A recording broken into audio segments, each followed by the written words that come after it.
Жануарлар тақырыбында күн тәртібі. Балаларды қабылдау мен жануармын ойыны. Қабылдау бөлмесіне жануарлардың бейнесі ілінеді.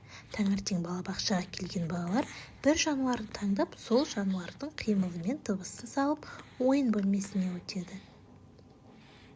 Үстел үсті ойыны пазлдар.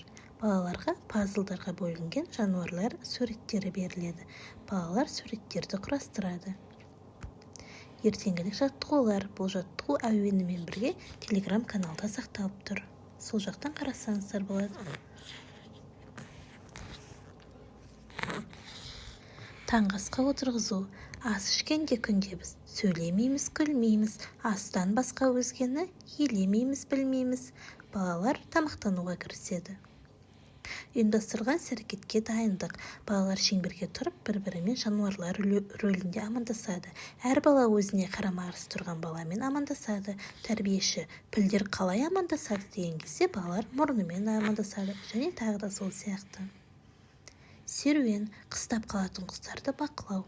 Серуенде қимыл-қозғалыс ойыны ұйымдастырылады. Ойын барысы.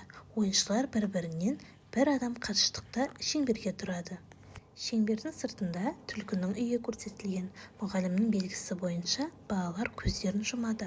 Ал мұғалім балалардың артындағы шеңберді айналып өтіп, ойыншылардың біріне үнсіз қол тигізеді. Ұстаз деген бала қу түлкіге айналады. Тәрбиеші ойыншылардың көздерін ашып, бір-біріне мұқият қарауға шақырады. Олардың қайсысы қу түлкі екенін және ол өзін қандай да бір жолмен бере ме жоқ па, соны анықтауға тырысады.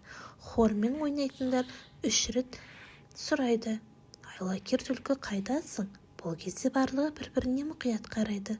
Айлакер түлкі сен қайдасың деген сұрақ 3-ші рет айтылады. Сол кезде қу түлкі таңдаған ойыншы тез жүгіріп шеңбердің ортасына шығып, қолын жоғары көтеріп, мен мұндамын дейді. Барлық ойыншылар аулада шашырап жүгіріп кетеді, ал түлкі оларды ұстап алады. Ұсталған баланы түлкі үйіне апарады. Түлкі 2-3 баланы ұстап алған соң, тәрбиеші қатты дауыстап ортаға дейді. Ойыншылар шеңбер жасап тұрады. Ойын жалғасады. Ойын 4-5 рет қайталанады.